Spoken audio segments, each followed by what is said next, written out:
Good afternoon, Ajahn. Good afternoon, Ajahn. Ajahn, you're still muted.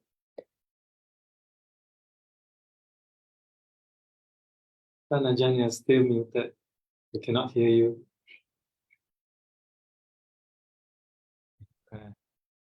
Okay. Can you hear me now? Yes. Yes.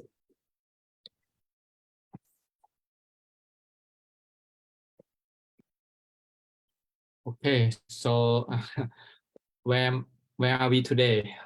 Where is the chanting? Last session, we have finished the 7 factors of enlightenment. Factor of enlightenment. Okay. All right. So we can continue on to factor of enlightenment. We might able to do another one. Maybe the suffering, the first noble truth. Yeah, usually there's maybe maybe not, but let's see how it's go. Okay.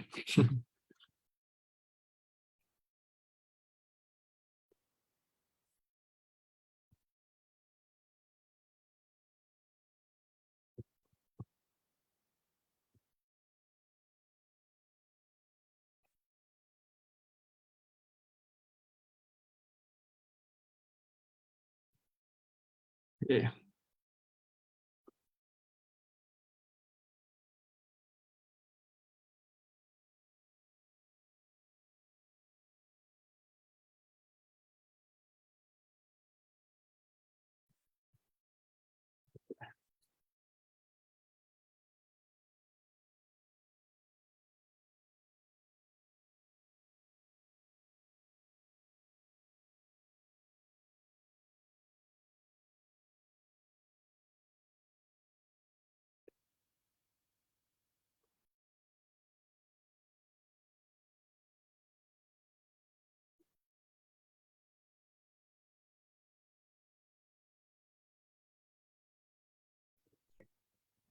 Sorry, Ajahn. Yes. For the chanting later, because last week we have finished the 7 factors of enlightenment. Oh, we did. Okay. So we can continue on the noble truth, the 4 noble truth, then. Continue from the noble truth part. Yeah, the suffering. Yeah. Okay, sure. Thank you, Ajahn. First noble truth.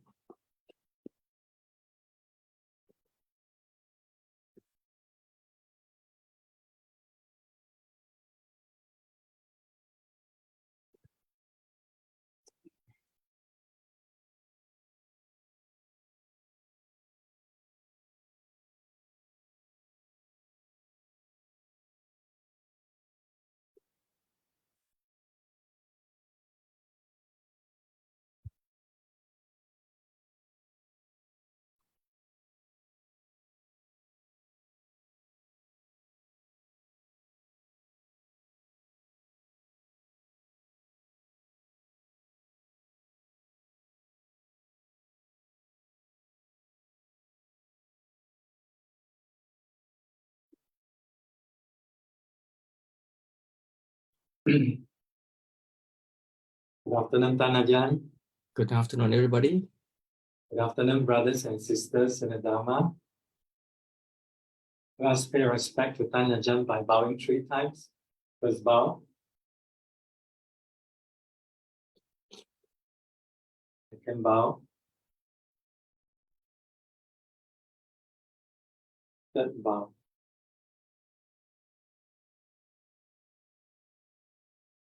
To begin with the chanting, we will invite Ajahn to lead us in the chanting, please. Okay, so we continue on the Mahasatipatthana Sutta. Okay, so we start with the last session on the Dhamma Nupassana Satchapapang.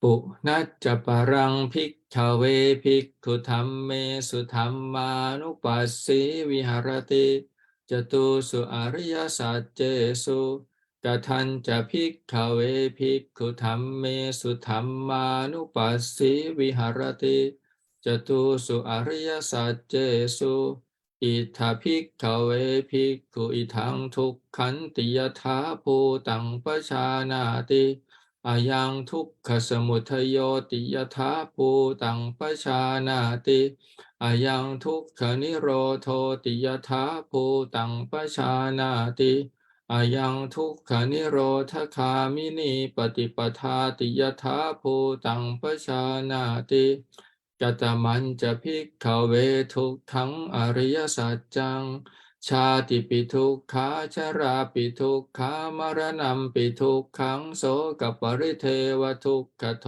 มนะสุปายาสาปิทุกขาอัปปิเยหิสัมปโยโคทุกโขปิเยหิวิปโยโคทุกโขยัมปิชังนรปฏิตัมปิทุกขังสังขิตเตนะปัญจุปาทานักขันธาทุกขากัตมาจะภิกขเวชาติยาเตสังสัตตานังตัมหิสัตตนิกายเยชาติสัญชาติโอกันตินิพพัตติอภินิพพัตติขันธานังปาตุภาโวอายตนานังปฏิลาโภอายังวุจติภิกขเวชาติกัตมาจะภิกขเวชรายาเตสังสัตตานังตัมหิสัตตนิกายเยชราชีรณตาทันทิจังปาริจังวริตตจตาอายุโนสังหานิอินทริยานังปริปาโกอายังวุจติภิกขเวชรากัตมันจะภิกขเวมรณังยาเตสังสัตตานังตัมหาสัตตนิกายาจุติจวนตาเทโทอันตรธานังมัจจุมรณังการกิริยาขันธานังเพโทกาเรวรัสนิเคโปชีวิตินทรยัสสะอุปัชเชโทอิทังวุจติภิกขเวมรณังกัตโมจะภิกขเวโสโกโยโคภิกขเวอัญญตรัญญตเรนะพยสเนนะสมันนาคตัสสะอัญญตรัญญตเรนะทุกขธัมเมนะพุทธัสสะโสโกโสจนาโสจิตตังอันโตโสโกอันโตปริโสโกอายังวุจติภิกขเวโสโกกัตตโมจะภิกขเวปริเทโวโยโคภิกขเวอัญญตรัญญตเรนะพยสเนนะสมันนาคตัสสะอัญญตรัญญตเรนะทุกขธัมเมนะพุทธัสสะอาทิโวปริเทโวอาเทวนาปริเทวนาอาเทวิตัตตังปริเทวิตัตตังอายังอุจติภิกขเวปริเทโวกัตมันจะภิกขเวทุกขังยังโคภิกขเวกายิกังทุกขังกายิกังอาสาตังกายสัมผัสสะชังทุกขังอาสาตังเวทยิตังอิทังวุจติภิกขเวทุกขังกัตมันจะภิกขเวโทมนัสสังยังโคภิกขเวเจตสิกังทุกขังเจตสิกังอาสาตังเจโตสัมผัสสะชังทุกขังอาสาตังเวทยิตังอิทังวุจติภิกขเวโทมนัสสังกัตโมจะภิกขเวอุปายาโสโยโคภิกขเวอัญญตรัญญตเรนะพยสเนนะสมันนาคตัสสะอัญญตรัญญตเรนะทุกขธัมเมนะพุทธัสสะอายาโสอุปายาโสอายาสิตัตตังอุปายาสิตัตตังอายังวุจติภิกขเวอุปายาโสกัตตโมจะภิกขเวอัปปิเยหิสัมปโยโคทุกโขอิทธภิกขเวยัสสเตโหนติอนิทธาอากันตาอมนาปารูปาสัทธาคันธารสาโพธัพพังเยวาปนัสสเตโหนติอนัตถกามาอหิตกามาอภาสุกามาอโยคักเข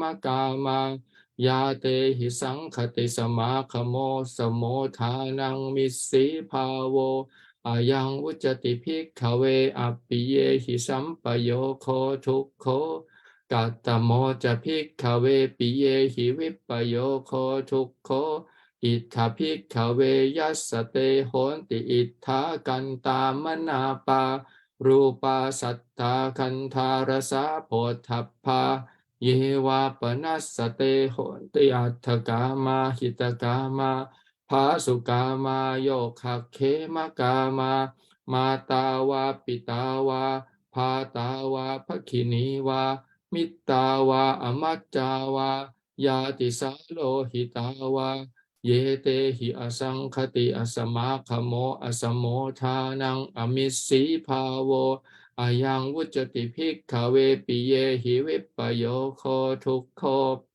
กัตมันจะภิกขเวยัมปิชังนลปฏิตัมปิทุกขังชาติธรรมานังภิกขเวสัตตานังเอวังอิจฉาอุปัชชติอโหวัตมยังนชาติธรรมาอัสสามานาจวัตโนชาติอาคัจฉยาตินโคปเนตังอิจฉายปัตตพังอิธรรมปิยัมปิชังนลปฏิตัมปิทุกขังชราธรรมานังภิกขเวสัตตานังเอวังอิจฉาอุปัชชติอโหวัตมยังนชราธรรมาอัสสามานาจวัตโนชราอาคัจฉยาตินโคปเนตังอิจฉายปัตตพังอิธรรมปิยัมปิชังนลปฏิตัมปิทุกขังพยาธิธรรมานังภิกขเวสัตตานังเอวังอิจฉาอุปัชชติ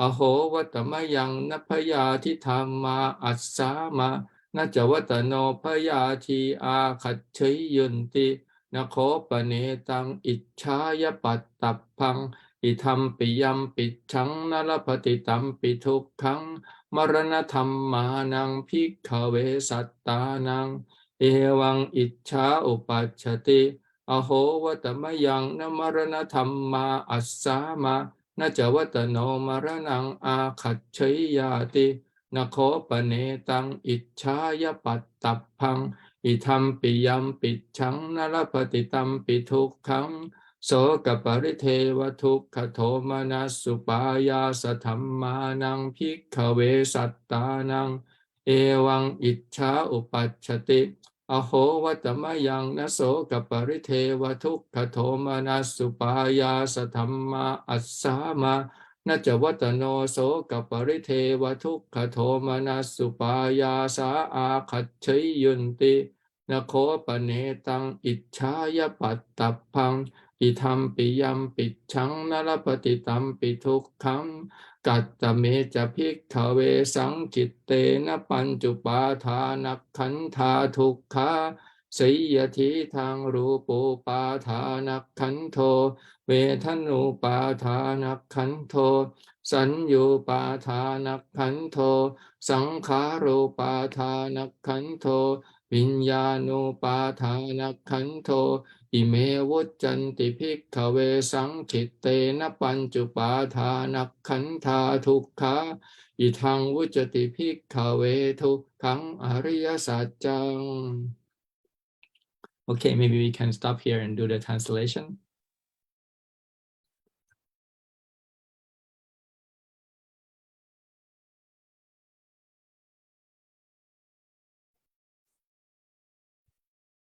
The truths, again, bhikkhus. A bhikkhus dwells contemplating phenomena in terms of the Four Noble Truths. And how bhikkhus? Does a bhikkhu dwell contemplating phenomena in terms of the Four Noble Truths? Here, bhikkhus. A bhikkhu understands as it really is. This is suffering. This is the origins of suffering. This is the cessations of suffering. This is the way leading to the cessations of suffering. And what bhikkhus is the noble truth of sufferings. Birth is sufferings. Aging is suffering. Death is sufferings. Sorrow, lamentation, pain, grief, and despair are sufferings. Union with what is displeasing is sufferings. Separation from what is pleasing is sufferings. Not to get what one wants is sufferings. In brief, the five aggregate subjects to clingings are sufferings. And what bhikkhus is birth? The birth of beings into the various orders of beings. Their coming to birth, precipitations in the wombs, generations, the manifestations of the aggregates, obtaining the basis for contact. This is called birth. And what pickles is aging, the agings of beings in the various order of beings, their old age, brokenness of teeth, grayness of hair, wrinkling of skin, declinings of life, weakness of facilities. This is called aging. And what pickle is death, the passings of beings out of the various orders of beings, their passings away, dissolutions, disappearance, dying, death, completions of time, dissolutions of aggregates, lying down of the body, the cutting off of the life faculty. This is called death. And what pickles is sorrow? Pickles for one who has encountered some misfortune or is affected by some painful state. There is sorrow, sorrowing, sorrowfulness, inner sorrow, inner sorriness. This is called sorrow. And what pickles is lamentations. Pickles for one who has encountered some misfortunes or is affected by some painful state. There is wail and lament, wailing and lamenting, bewailing and lamentation. This is called lamentation. And what pickles is pain.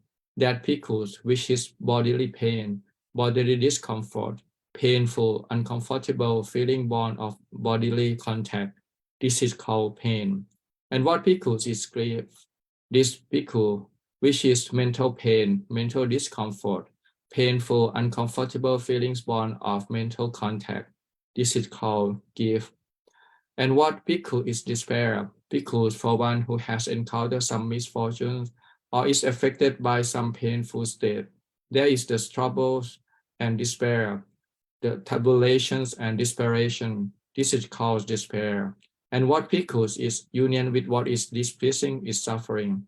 Here pickles for one who has undesirable, unlovely, disagreeable forms, sounds, odors, tastes, and tactile objects, or for one who has those who do not desire his welfare, his benefit, his comfort, and his security, and then having meetings, assembly, connection, and mixing with them. This pickle is called union with what is displeasing is suffering. And what pickles is separation from what is pleasing is sufferings.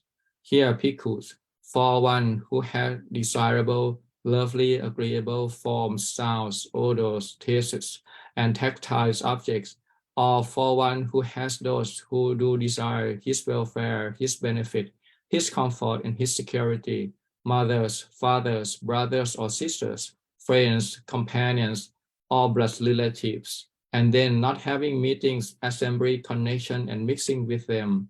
This pickle is called separation from what is pleasing is suffering. And what pickle is not to get what one wants is suffering. To being subjects to birth, there comes the wish, oh, that we were not subject to birth, that birth would not come to us. But this is not to be obtained by wishing. This is not to get what one wants is sufferings. To being subject to agings, there comes the wish, oh, that we were not subject to agings, that aging would not come to us.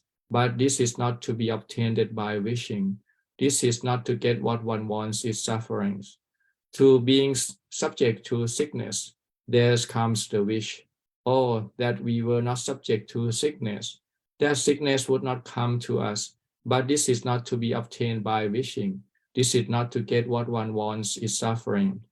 To being subject to death, there comes the wish, oh, that we were not subject to death, that death would not come to us. But this is not to be obtained by wishing. This is not to get what one wants is suffering. To being subject to sorrow, lamentation, pain, grief, and despair, there comes the wish, oh, that we were not subject to sorrow, lamentation, pain, grief, and despair, that sorrow, lamentation, pain, grief, and despair would not come to us. But this is not to be obtained by wishing. This is not to get what one wants is sufferings. And what pickles are the five aggregates subject to clinking that in brief are sufferings. They are the material form aggregate subjects to clinking, the feeling aggregate subjects to clinking, the perception aggregate subject to clinking, the volitional formations aggregate subject to clinging, the consciousness aggregate subject to clinging. These are the 5 aggregates subject to clinging that, in brief, are suffering. This bhikkhu is called the noble truth of suffering. Okay. And what's bhikkhu? This is the next one. We can do the Pali first. This is the origin of suffering.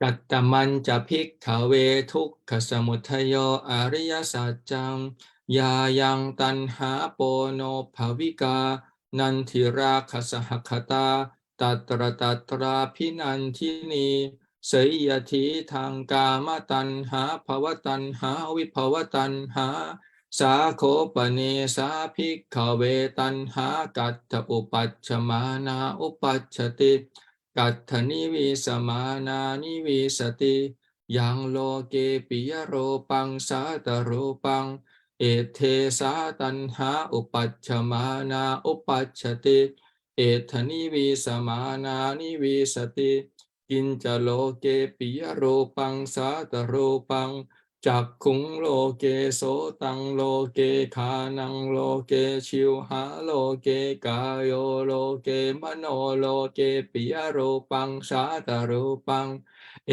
เทสาตันหาอุปัชฌมานาอุปัชชติเอถนิวิสมานานิวิสติรูปาโลเกสัทธาโลเกขันธาโลเกรสาโลเกโพธพพาโลเกธัมมาโลเกปิยโรปังสาตโรปังเอเทสาตันหาอุปัชฌมานาอุปัชชติเอถนิวิสมานานิวิสติจักขวิญญาณังโลเกโสตวิญญาณังโลเกคานวิญญาณังโลเกชิวหาวิญญาณังโลเกกายวิญญาณังโลเกมโนวิญญาณังโลเกปิยโรปังสาตโรปังเอเทสาตันหาอุปัชฌมานาอุปัชชติเอถนิวิสมานานิวิสติจักขุสัมผัสโสโลเกโสตสัมผัสโสโลเกคานสัมผัสโส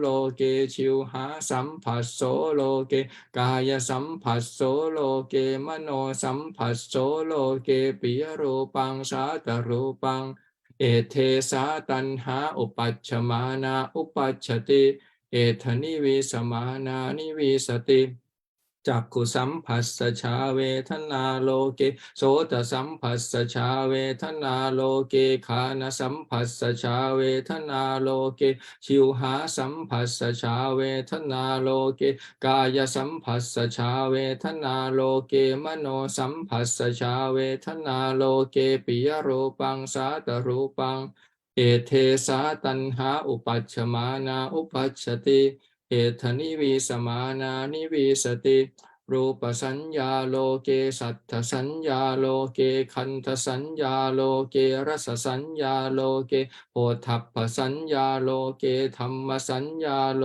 เกปิยรูปังสาตรูปังเอเทสาตันหาอุปัชฌมานาอุปัชชติเอถนิวิสมานานิวิสติรูปสัญเจตนาโลเกสัทธสัญเจตนาโลเกขันธสัญเจตนาโลเกรสสัญเจตนาโลเกโพธพพสัญเจตนาโลเกธัมมสัญเจตนาโลเกปิยรูปังสาตรูปังเอเทสาตันหาอุปัชฌมานาอุปัชชติเอถนิวิสมานานิวิสติรูปตัณหาโลเกสัทธตัณหาโลเกขันธตัณหาโลเกรสตัณหาโลเกโพธพพตัณหาโลเกธัมมตัณหาโลเกปิยรูปังสาตรูปังเอเทสาตัณหาอุปัชฌมานาอุปัชชติเอถนิวิสมานานิวิสติรูปวิตักโกโลเกสัทธวิตักโก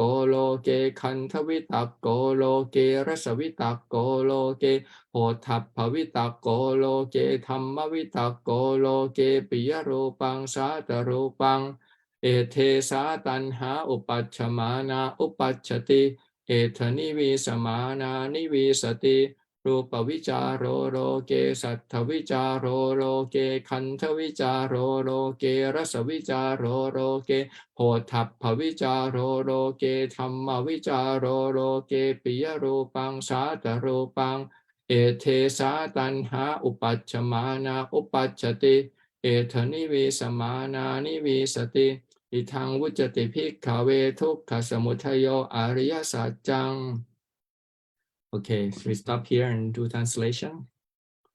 So, second noble truth, the origin of suffering.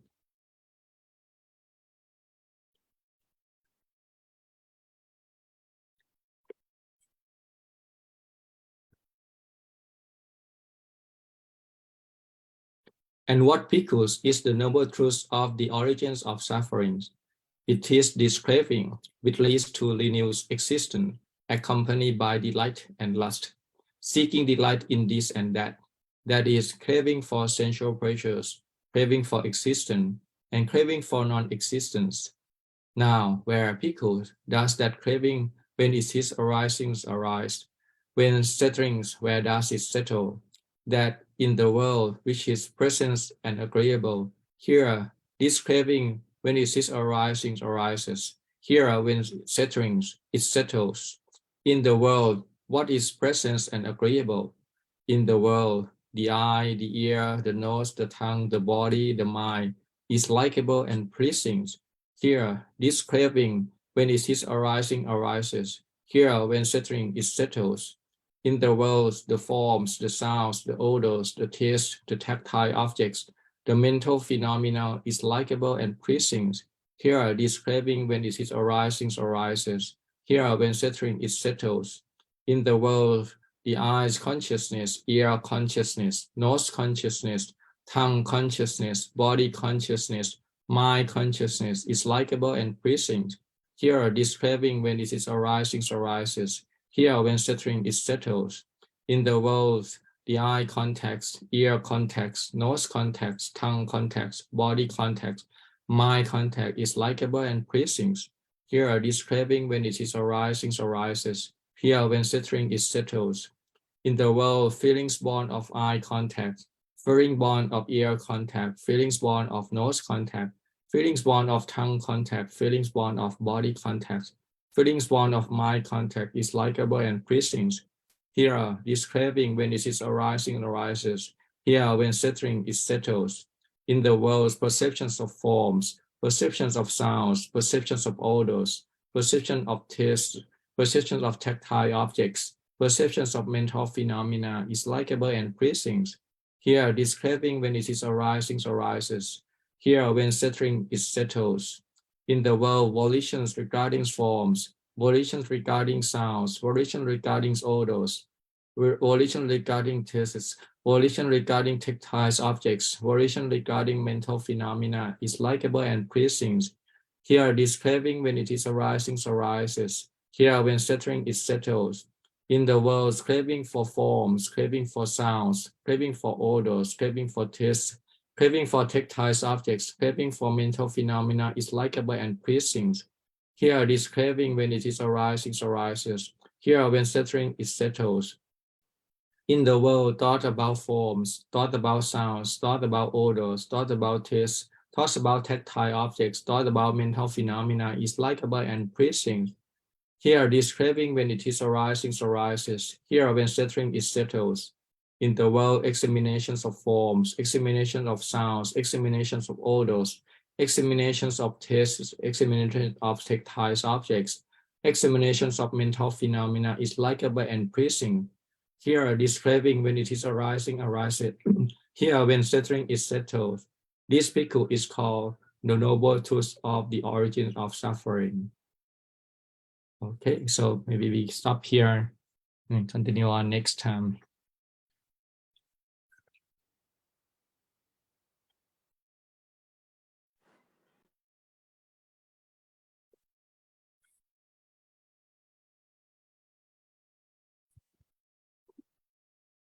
Thank you, Ajahn, for leading us in the chanting. We will now request for 3 refuges, 5 precepts, and 8 precepts together. We'll begin by bowing 3 times. First bow.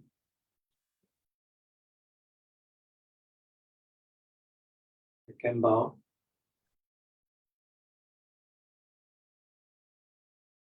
Third bow.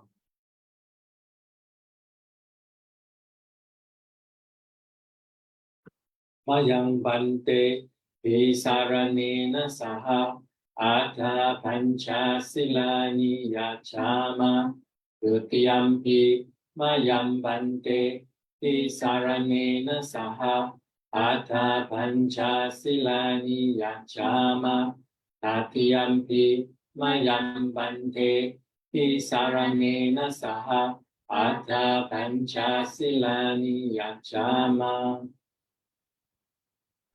นะโมตัสสะภะคะวะโตอะระหะโตสัมมาสัมพุทธัสสะนะโมตัสสะภะคะวะโตอะระหะโตสัมมาสัมพุทธัสสะนะโมตัสสะภะคะวะโตอะระหะโตสัมมาสัมพุทธัสสะนะโมตัสสะภะคะวะโตอะระหะโตสัมมาสัมพุทธัสสะนะโมตัสสะภะคะวะโตอะระหะโตสัมมาสัมพุทธัสสะนะโมตัสสะภะคะวะโตอะระหะโตสัมมาสัมพุทธัสสะพุทธังสรณังคัจฉามิพุทธังสารนังกัจฉามิธัมมังสรณังคัจฉามิธัมมังสารนังกัจฉามิสังฆังสรณังคัจฉามิสังฆังสารนังกัจฉามิทุติยัมปิพุทธังสรณังคัจฉามิทุติยัมปิพุทธังสารนังกัจฉามิทุติยัมปิธัมมังสรณังคัจฉามิทุติยัมปิธัมมังสารนังกัจฉามิทุติยัมปิสังฆังสรณังคัจฉามิทุติยัมปิสังฆังสารนังกัจฉามิตติยัมปิพุทธังสรณังคัจฉามิตติยัมปิพุทธังสารนังกัจฉามิตติยัมปิธัมมังสรณังคัจฉามิตติยัมปิธัมมังสารนังกัจฉามิตติยัมปิสังฆังสรณังคัจฉามิตติยัมปิสังฆังสารนังกัจฉามิติสรณคัมมนังนิธิตังธัมมาบันเตปานาติปาตาเวรมณีสิกขาปดังสมาธิยามิปานาทิปาทาเวรมณีสิกขาปดังสมาธิยามิอทินนาทานาเวรมณีสิกขาปดังสมาธิยามิอทินนาดานาเวรมณีสิกขาปดังสมาธิยามิกาเมสุมิชฌาจาราเวรมณีสิกขาปดังสมาธิยามิกาเมสุมิชฌาจาราเวรมณีสิกขาปดังสมาธิยามิมุสาวาทาเวรมณีสิกขาปดังสมาธิยามิมุสาวาทาเวรมณีสิกขาปดังสมาธิยามิสุราเมรยมัชฌปมาทฐานาเวรมณีสิกขาปดังสมาธิยามิสุราเมรยมัจจปมาทฐานาเวรมณีสิกขาปดังสมาธิยามิ Now for the 8th preceptor อภรัมมจริยาเวรมณีสิกขาปดังสมาธิยามิอภรัมมจริยาเวรมณีสิกขาปดังสมาธิยามิวิกาลโภชนาเวรมณีสิกขาปดังสมาธิยามิวิกาลโภชนาเวรมณีสิกขาปดังสมาธิยามินัจจคีตะวาทิตะวิสุกทัสสนามาลาคันทะวิเลปนะธารณมันดนะวิภูสนัฏฐานาเวรมณีสิกขาปดังสมาธิยามินาจากิตาวิสุขาทัสสนามาลากันดาวิเลปนะดารณมันดนะวิภูสนัฏฐา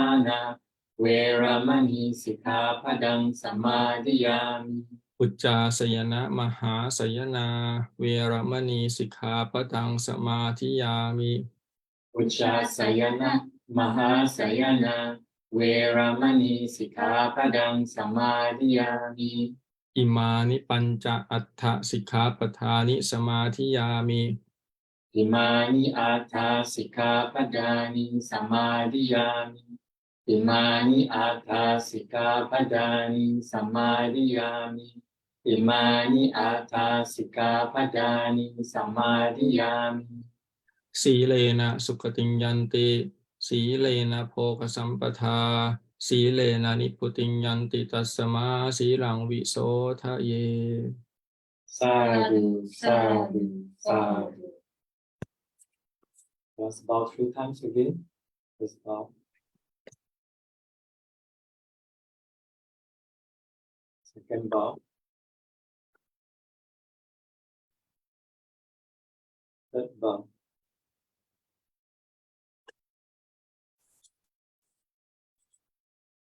We now formally request for the Dhamma Talk. Brahma Jagoka Thi Bhakti Saham Bhakti Kahatan Jari An Thi Wagrahang Ayajatha Santi Thaksakta Pagrabjaha Kapjatika He Se Tu Thang Mang Anukang Mang Paksyang Namo Tassa Bhagavato Arahato Samma Sambuddhassa Namo Tassa Bhagavato Arahato Samma Sambuddhassa Namo Tassa Bhagavato Arahato Samma Sambuddhassa Buddhang Dhammang Sanghang Namasami.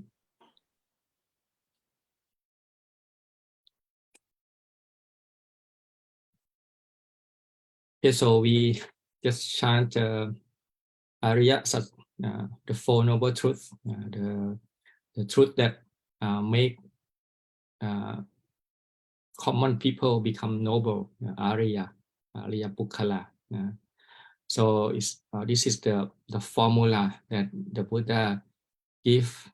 You can call it a first sermon when he tried to explain what he enlightened, what is he understanding about. So he put it in the way of the Four Noble Truths. So if you study the story of the Buddha after he get enlightened, he walks from Bodhikaya to Varanasi to give the first sermon, to teach the 5 ascetics. In the middle of the way, he met the Upaka Shivaka, and Upaka is really impressed by his appearance. So he asks, "Who are you, and what kind of Dhamma did you realize, and who's your teacher?" And the Buddha basically said, I have no teacher. I just basically know this truth. And in India during that time, so people are focused on the lineage. If you say you don't have teacher, people tend to not be take seriously in you. So Upaka basically live. So and then the Buddha walked on, and he finally reached Varanasi and meet his 5 disciples. So I think this is he tried to formulate during the time that he walked here. How can you explain such a deep realization that he encountered into a more simplified version that people can understand? So this is, he come up with these 4 noble truths, and we just chant the first 2, the truth of sufferings, or the dukkha, and the origin of suffering is a samudaya. So if you if you study the text, you can see that what this is mean by the word dukkha. we don't have a good translation of this word. The word suffering is a little bit heavy. Like some people say Buddhist is kind of pessimistic because when they look at this, Buddha just teaching about suffering. And somebody even add that life is suffering. Actually, if you study the Sutta, there's no word life in there. The Buddha just said, this is suffering. He doesn't specific to life that what we understand as life. He just say this is suffering. And maybe because we are so attached to this aspect of life, that birth, aging, and death, and we just interpret the teaching of the Buddha like life equal to suffering, and which lead to many people misunderstanding the Buddha as pessimistic. I mean, if the Buddha only teach this first noble truth, then you can call this is pessimistic, but he's not. He go on, he really identify the problem that, okay, this is, you have to replace this with whatever your direct experience. And is it suffering or not? Suffering in terms of it's subject to birth, arising and passing away. Even when it stays, it also doesn't stay long. It just keeps changing. It keeps becoming something else all the time. It's called the power of becoming. It's a kind of the going around and around of this mind and material complex, which is arising and passing away. So the word, maybe we should go back to the Pali word as a dukkha better than suffering, because when you translate into suffering, it's very narrow translation. Sometimes people translate as unsatisfactory, which is, I would say, a little bit better, because it has some kind of expectation to this dukkha, that we want it to be, what do we want? We want it to stable, right? We want it to be happy. We want it to be under completely control of us. So that is what we want. I mean, think about it. If you're gonna be wanting something, you want it to last long. You don't want it to be to go away. You want it to last long. You want it to be happy, and then you want it to be completely under your manipulation, your control. But the nature of whatever it is that you want is not that. It's unsatisfactory. It will not go according to your wish. It will not last, and whatever happiness or present feeling that you derive from it is subject to change very quickly. And then ultimately, you don't have control over it. You can't say, okay, I not want to go old, I don't want to die, I don't want to reborn even. So it just keeps spinning around and around because of the causes and condition. So that's why dukkha is maybe better to leave it as it is, and then you read the definition of dukkha. So the definition of dukkha that we just chant is a meaning, the full meaning of the dukkha. Basically, birth is dukkha, always sickness, dying is dukkha. Basically, have to separate from the one we love, have to meet or meet with the one we don't like, and we can't get what we want. And then the five subject of clinging. It's called the khanda, upada means clinging. It's opposite of basically adhana. Adhana means giving away. Not adhana, dana, the dana or donation, giving away. Adhana is grasping. Upadana, upa is mean strong or very hold on very tightly. So upadana is when you hold on these 5 aggregate very tightly. What is 5 aggregate? The body or the material, the feeling tones, or the the kind of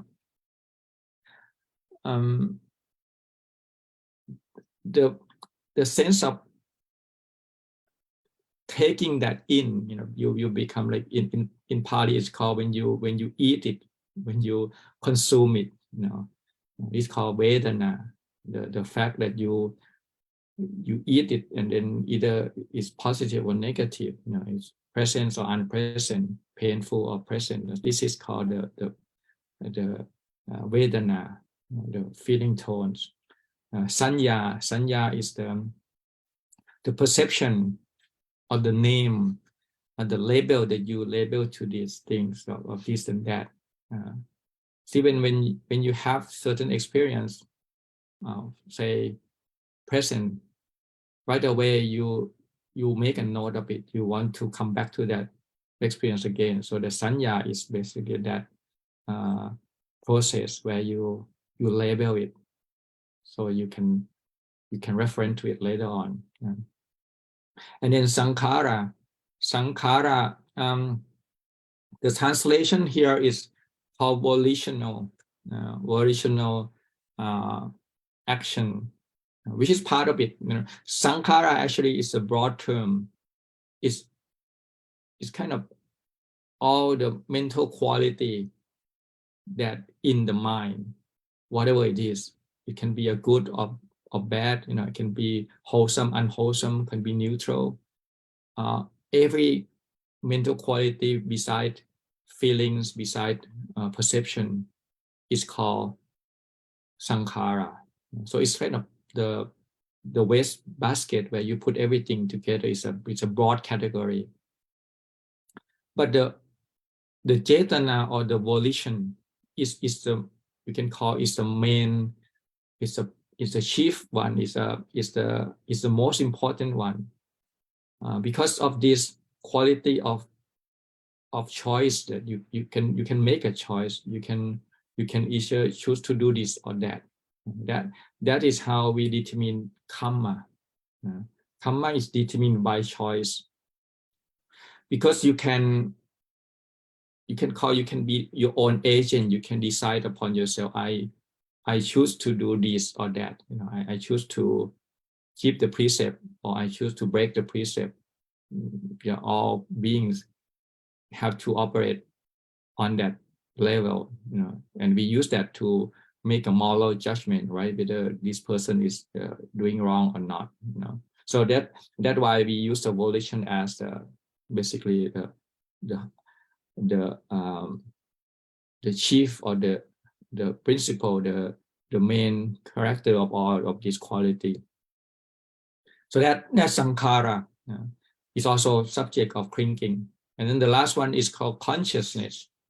Consciousness is a sense of knowing, just bare knowing of things, either from the eye, ear, taste, tongues, body tactiles, or the mental object. So that what we call 5 khandha, and most people identify it with life anyway. So when we call my life, so you refer to these 5 khandha, one of those khandha, or the whole of the khandha. It depends on, some people identify with just one, because they not see the other. For example, the materialistic this day, like scientifics today, they only believe in the materials, atoms and molecules and so what. So they reject all these mental components. So such a person will have the view of everything is come up from matter, and then consciousness is somehow, somebody even even not even said it exists. It's just material. So such a person will identify themselves with the material things, and usually this will lead to the view of nihilistic. That basically when body die, nothing go on. It just become dust. Air go to air, fire, water, and wind. Nothing go on. But some people are more intuitive. Say they are something more than material, which is the other four: the feelings, perception, mental formations, and consciousness. Then the people identify with this, usually leading to the eternalist will, the will that thing will continue on endlessly.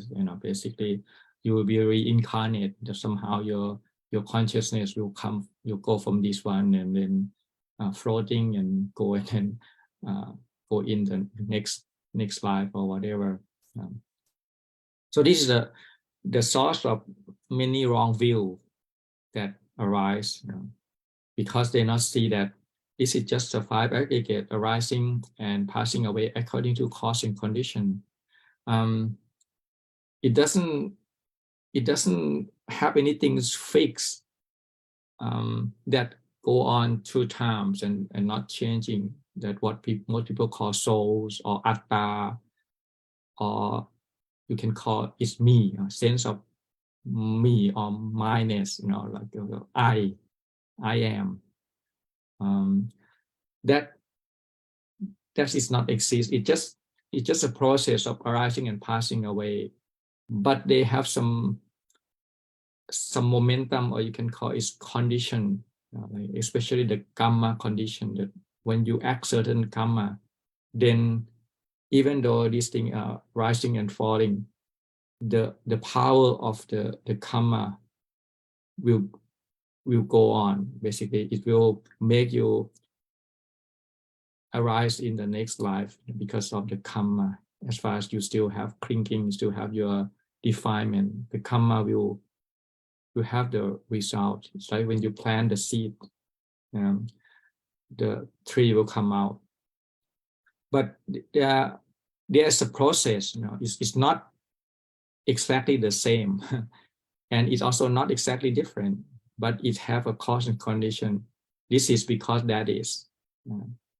So because we act with the karma, then the result will come when say next life, if you do the wholesome karma, you will be reborn in the good destination. That's why this first true noble truth, suffering and cause of suffering, we call it Bhava Jagga. Jagga is mean the wheel, Bhava is mean existence. So this is called the wheel of existence, that's spinning the beings around again and again. So this continuity is becoming something else all the time. It's becoming something that we identify as me or mine. And the fact that we identify with these beings, it's just moving us around. And this is what we call the samsara, the wheel of existence. So when you got birth, and then old age, sickness, and death will follow, and then with death it's not ending there, because the cause and condition is still there. So it still spin you further to the next life, maybe to the better one or the lower one, depending on whether your action is wholesome or unwholesome. If you have a wholesome action, then your next existence will be better, will match your karma. So if you generous, you keep your precept, you not harm beings, or you studying, your practice, you meditate, so your next life will be better. But if you do the opposite, then the next life will be lower. So this jagga, or this will, it's not exactly the will, because it's not coming back to the same position that you are. It's more like a spiral. it depends on whether you're spiraling up or spiraling down. Nobody stays the same. Of course, I mean, you can come back as a human, but again, as a human, there are so many levels of the human. You can be a more fortunate one, born to the family that is have a right view, have enough means for you to continue your education. You can move along the samsara easier, but you can born in the unfortunate family where they're not prepared to have you. The parent doesn't have a right view. Even the society might not be so supportive. So even born as a human being, it can also be varieties, depend on your karma. So the whole existence of this wheel or spiral, whatever you're gonna say, it's just a whole package of suffering, which is coming back again and again. It's kind of persistent. It's kind of it's a becoming of continuity. The continuity of Dhamma is like the river of Dhamma, and then out of that you identify, you become something, and then you become again and again. So this process is go on and on and on and on and on forever. It's called it's basically you can have the image. The image of it is like the onion. The onions. Yeah. The Buddha have a similar of banana trunks, but this day I think nobody know about banana trunk anymore. I used to have the banana trunk in the back of my house, but this day, because more people live in condo, and when you teach the new kid, okay, banana trunk, they are, what is this banana trunk? They know the banana fruit, but they never see the banana trunk. Okay, so we change the simulator. Instead of banana trunk, we use onion. I think most people know onion because they eat McDonald's or something. So they should know what the onion is. Okay, the onion is a simile of the sankhara. The word onion is O-N-I-O-N, right? O-N-I-O-N. So it means on and on with I in the middle, basically. So onion, on and on with I in the middle. So you have I, which is actually, the I is the illusion. There's no sense of I, but the on and on is this karma where you create and you just spin yourself. You're becoming the sankhara. This wheel of spinning, keeping on and on, is called the bhava chakra, the wheel of the existence. And it has an origin. The cause of this wheel, actually there's two. One is avisha, ignorance, and the other one is tanha. Tanha is craving. These kind of both work hand in hand. First, you have avisha, you have ignorance first, so you don't know what it is, and then you craving. You're curious. Okay, you say you're gonna have happiness somewhere, so you grasp in, and then identify with what it is, and then actually it's disappoint you because it's suffering. The true nature of it is suffering. So you're thinking, oh, this is not it. But there will be some long-lasting happiness there, kind of, that I can fully control. So you let go of this and you go for the next one, and you just keep grasping like that. So the ignorance or the darkness of it, or bright of it, and then the craving that you want to get something from it, and hopefully that thing will long-lasting, will be happily ever and after, and then you can have fully control of it. Then you've been doing that for many lifetimes, and you're still doing it now, and you will do it as long as you not understand, you not see the truth, right? You not see the Four Noble Truth. So the cause of suffering that the Buddha identified is called tanha, the craving. The Buddha divided tanha into three categories: the craving for sensual pleasure, kama tanha; the craving for existence, bhava tanha; and craving for non-existence, vibhava tanha. So this this tree is kind of it giving the energy of this round of rebirth, of this power, of this being, becoming, going around and around with these things. And it will not end, because this is create cause and condition. Because say if you grasp the happiness, you say, well, yeah, there are some happiness there, and you hope for some more of these things, right? But if you grasp suffering or painful, you will say, oh, I will do it next time, and you will be happy next time. So it's kind of any kind of feelings, either it's painful feelings, pleasant feelings, or neutral, you keep spinning, because you not understand the whole picture of it, that everything that subject to arising will passing away. So even though you have present feeling, it will not last. It will be temporary, and once it's gone, then the painful will come. So so this everything that when you grasp, you will have feelings, one way or the other, either suffering, either painful, presence, or neutral. If it's painful, then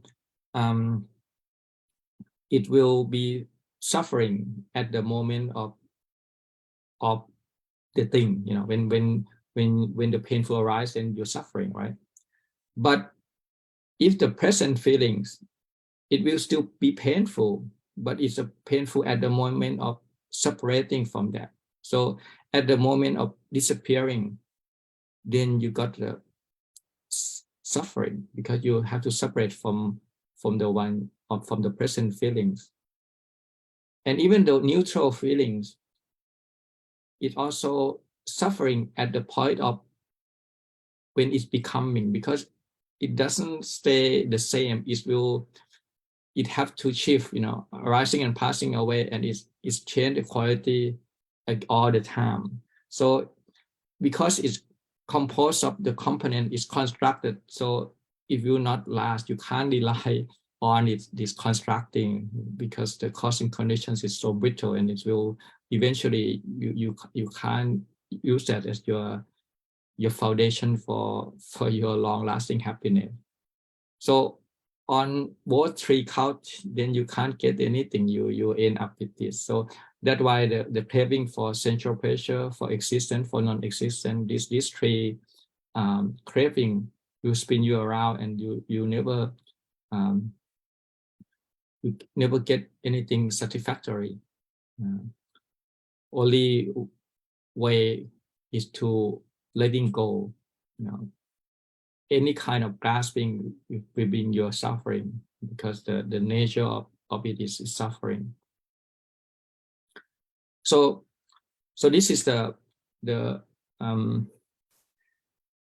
meaning of the first true truth, which is the suffering and the origin of suffering.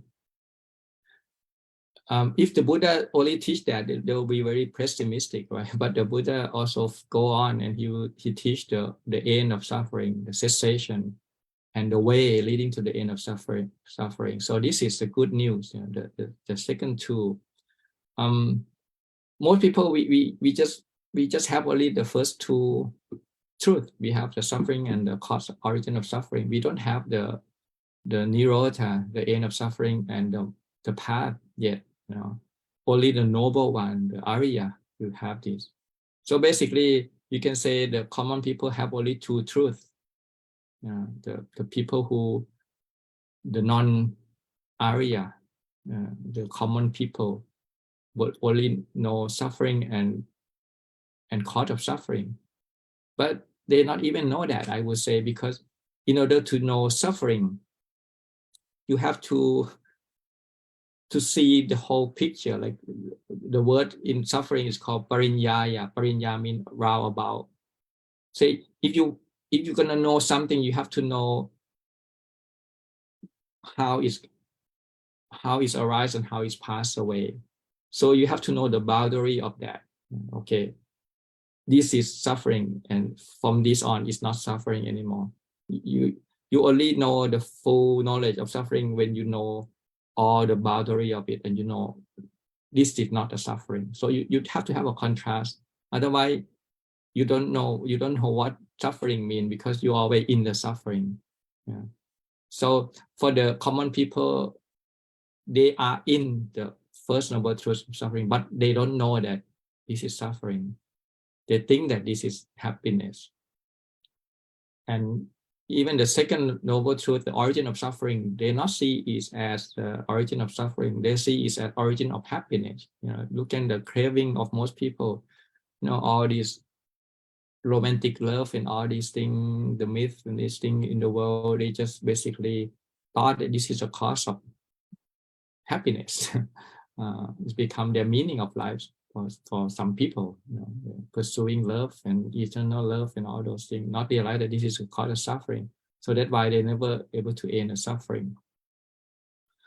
So you will know the suffering only when you know the end of suffering.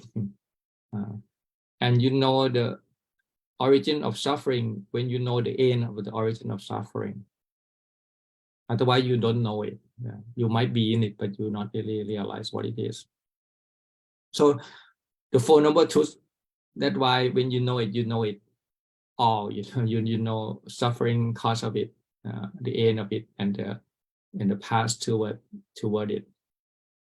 So if you study the mudra of when the Buddha teach the Four Noble Truths, the Buddha used the mudra like this, right? So you see this, the left hand like this, you know, they have a circle and these three things, you know? And then the right hand like this. This is called the Dhammacakka, the wheel turning mudra. When you can see it's even in the Wat Pananachat or many in India as well. There's this kind of thing. So okay, so this what it is mean? Okay, this is the suffering. There's this first one, suffering. This tree is called the origin of suffering. So why is suffering? Because it's round and round and round. Like I say, the onion, eye, on and on with eye in the middle. So you basically identify yourself with the five khandha, and you get birth, old age, sickness, and death again and again. So this is why the Buddha identified as it. And what is the cause of suffering? This is called the second noble truth, the origin, the craving for sensual pleasure, craving for existence, craving for non-existent. Right. So this first one, the left hand, is called first noble truth, second noble truth. But the good news is that here we have the Nirodha, the Nibbana, and then this is the path, the Magga, which is the Sila, Samadhi, and Panya. You know, this is the three things that combine to the Noble Eightfold Path. So when you have the noble truth, these four truths come together. Basically, the Nirodha is when you have a path toward Nirodha, then the Nirodha is the one who cut the wheel of existence. So when you know the Nirodha, when you know Nibbana, then the existence is gone. Basically, it's no longer possible. So the tanha, there's three types of tanha: the craving for sensual pleasure, craving for existence, and craving for non-existent. And this one will be destroyed when you realize the Dhamma.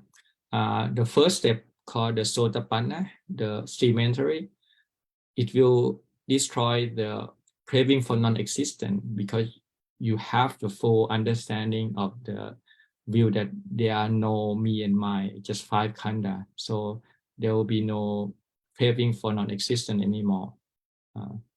And then the craving for sensual pleasure, the kama tanha, you destroy it when you are the non-returner, the anakami. We no longer have any sensual desire.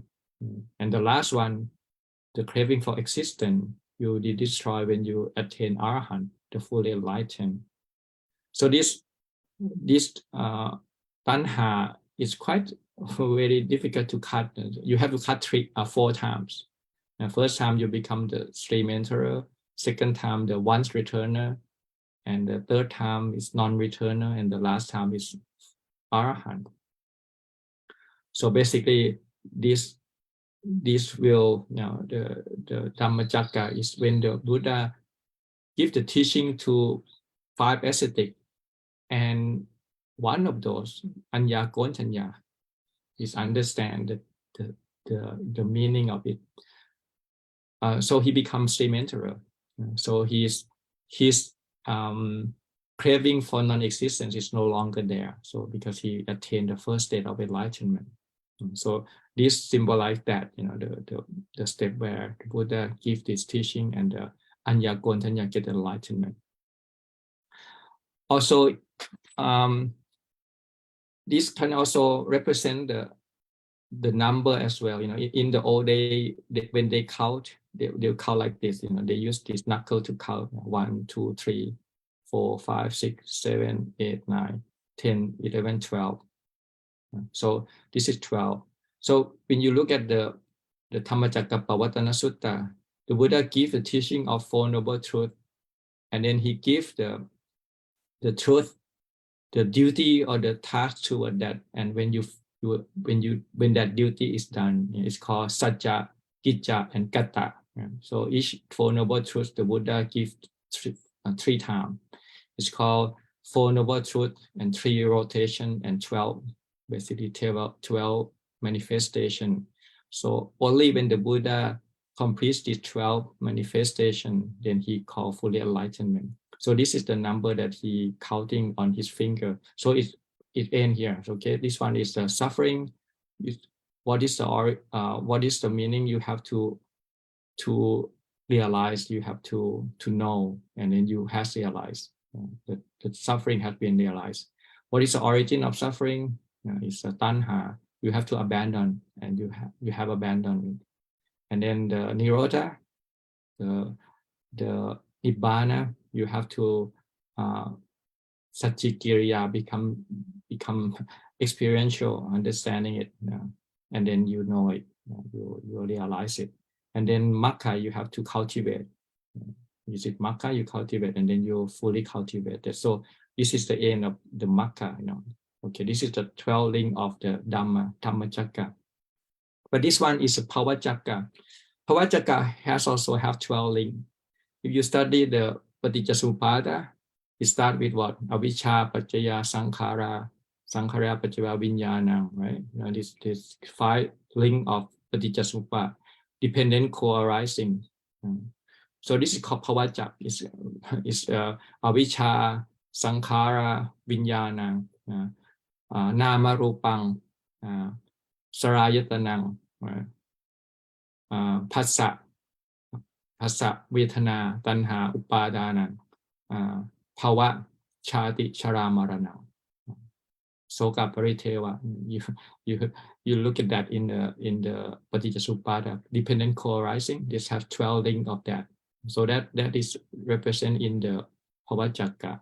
This is the suffering and the origin of suffering. It's go on and on like that. Start with the avicca and go on toward the away, sickness and death. So you have this Pavacakka and Dhammacakka. The Pavacakka is always there. Either you have a Buddha or not. We are in the Pavacakka, eating up and down, depending on if we do the good thing. Usually, if we do things out of tanha, then we do wholesome thing and be reborn in the good destination. But if we do things out of ignorance, usually we do the unwholesome thing and we basically born in the lower realms. So it's always go on and on and on. But the Dhamma is only manifest with the Buddha. When the Buddha arises, then he teach the Dhamma, which is the path, and then Nirodha, which is the unique in Buddhism, because this is the one who cut the existence. It's basically this, because this is suffering, cause of suffering. So the Nirodha is the end of those, end of suffering and end of origin of suffering. But in order to attain this end of suffering, you have to practice the Noble Eightfold Path. In mainly Sila, Samadhi, and Panya, these 3 things combined to be the path toward the Nirodha. So this fully come together. So life itself is not okay, it's suffering and cause suffering. Only when you have Dhamma, then it become okay, this is called Oka. Oka is mean the whirlpool, the water, it will pull you down. It's called Oka. It's Pali word. It's Oka. But this one is okay. Okay is mean everything is fine. But you have to practice. The okay doesn't come by itself. Life is not okay.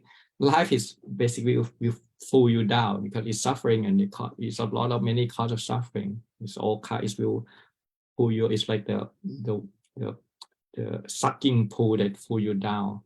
But you have to practice the Dhamma for you to stay above this water pool. And that's why they say the Dhamma uphold those who uphold it from delusion.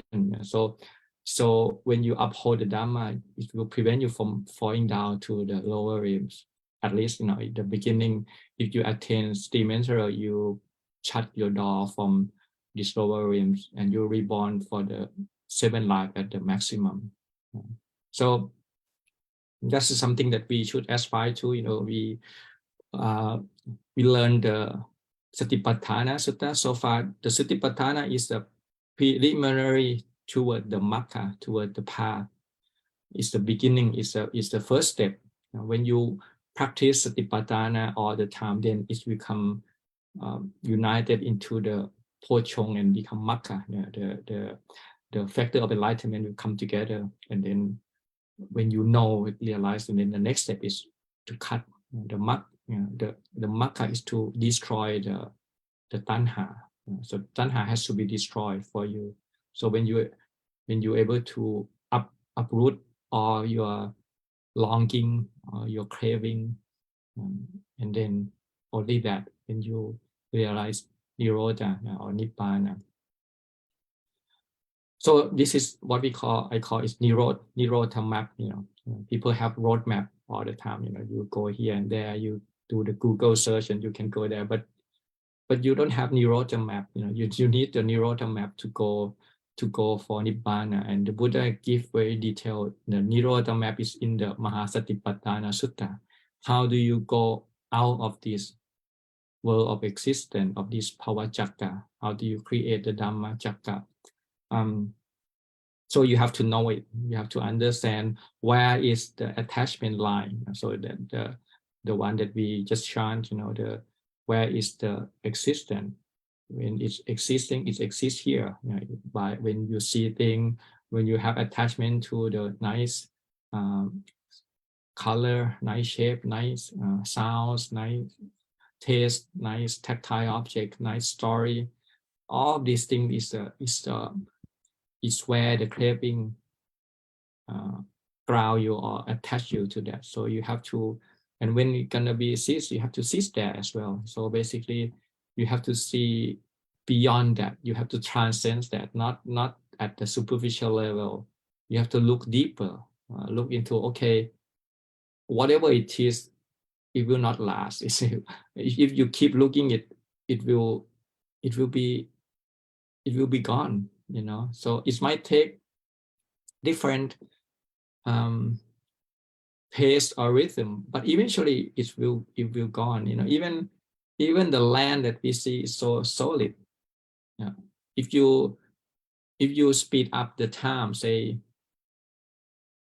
100 year, 1,000 year, 100,000 year, million years, 10 million year, even the continent is basically moving around, right? So it depends on how you're gonna tune the time scale.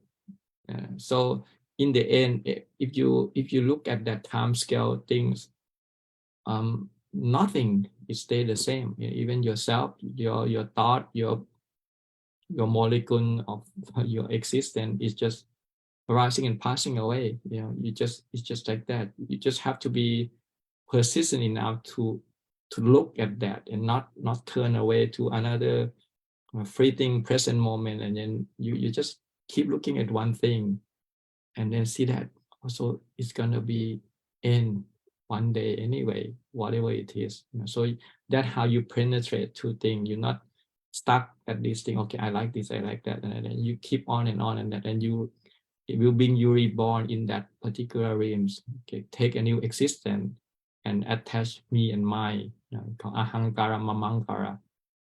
This is me, this is mine. But you see to the three characteristics, anicca, dukkha, anatta. See thing, okay, this is not last, and eventually it have the conflicting nature in itself. It's called stress because it can't last long. It's becoming something else all the time, and then it's not depend on you. Anatta means that when it arises because of cause and condition. It doesn't arise because of I'm like it to be this way, I don't like it to be that way. It doesn't follow your liking, it's follow the cause and condition. Of course, you can be part of that cause and condition. That's why it gives us some kind of false perception that I'm in control of that. Because you can be part of that decision making, right? I mean, if you want to lift your hand, you can do it because you have a kind of intention, you have a volition to move. And as far as your muscle, your tendon, your vessel working well, then you can move it. But if one of those components is gone, say if you have stroke or your tendon has been cut off, then you can't move it, even though you want to move it. So that means that all causes and conditions, you can be a player, you can be part of that, but because it has so many other causes and conditions, in the end you can't in control of that all the time. It just have to be gone. People who get old age know now, you want to move your leg on this, maybe you want to walk upstairs, your leg doesn't follow you, just go somewhere else and you just fall right there. So this is the example of it not really belong to you. I mean, your leg, yeah, you might think it's belong to me, but in the end it's not. It's go old and it will eventually out of your control anyway. It's gonna get away, sickness and die. So rather than wait until we die and then we reborn again and take another body and then get full again, basically ignorant craving, but then we kind of see things as it is, not have to worry, not have to wait until we get old age, sickness and death. We can see it right now that everything we see is changing. It doesn't follow our things, our liking. Just be observing sometime and to see things come and go as cause and condition, and you see that you don't need to be in control of something, to be appreciative of something. You can be, the understanding of it can be in itself can be enough for you to see how amazing the world is, and just understanding is the most important thing, and to know what is under your power, what is not. Because you can do something. Actually, that's why the Buddha teach, okay, you observe arising and passing away, but you also have a duty for you to make something go away, like unwholesome thing. You're supposed to make that go away and not have it arising again. And you also have a task to cultivate the path, the sila, samadhi, and panya, and to sustain that. Don't let it go away. Just fulfilling it, make it into completion. So your task is always there. You observe suffering, seeing arising and passing away, but you prevent the unwholesome, not to let it arise. If it arises, then you try to abandon it right away. Try to cultivate the path, the mindfulness, all this sila, precept, or wisdom, you have to cultivate. And once it's there, you have to fulfill it, make it into fully completion. Only that, then you can realize the unborn or undying, the amata, the nibbana. So this is within the the capability of human beings. That's why the Buddha teaches, and he basically formulate the truth into the Four Noble Truths of suffering, the origin of suffering, cessation, and the path toward the cessation. This is called the Noble Eightfold Path, Four Noble Truths. Yeah, so it will, it's a map that we can walk through, even make understanding of this. It can point us toward liberation, toward the end of suffering, which is within our reach. As we have a faith in teaching the Buddha, and the Ajahn, the first monks, he realized, he understands. So we are also have that capability in us, or to follow the path. Okay, so hopefully that this first true noble truth will get you up and going, and hopefully next time, I don't know when it's gonna come, but hopefully we can continue on the third and fourth noble truth, which is very very important. It's the aim. What do? We aiming for the Nibbana, and we practice the Noble Eightfold Path. That's all we do. Okay, so hopefully that will be helpful for your practice. And when you chant, you understand what it means. Andamaya Dhamma Kataya Sadhu Karang Dadamase. Sadhu, sadhu, sadhu, Anumodan. Thank you, Ajahn, for the very inspiring talk and explaining to us the new Nirodha map, and always encouraging us to stay on the path. So, brothers and sisters, let us show our appreciation to Ajahn's teaching by bowing 3 times.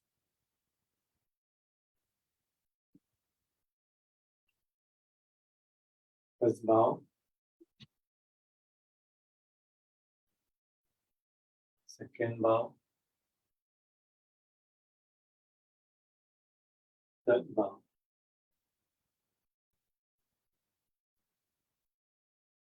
Before we end the session, I have 2 short announcements to make.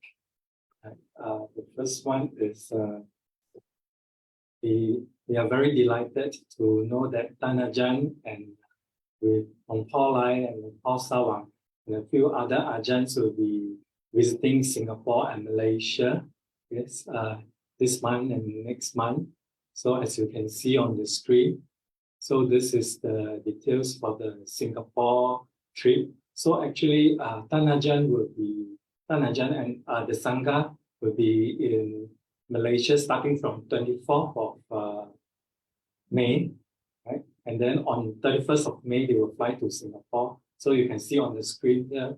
So we'll be celebrating a Vesak Day, Vesak Eve, Vesak Day from 1st to the 4th of June, right? Yeah, and there'll be also a retreat on Sunday. Yes, venue to be advised later on. So yeah, we hope we can see Ajahn in person soon in the next few weeks. Right. The second announcement do we have other posters? The Malaysia one?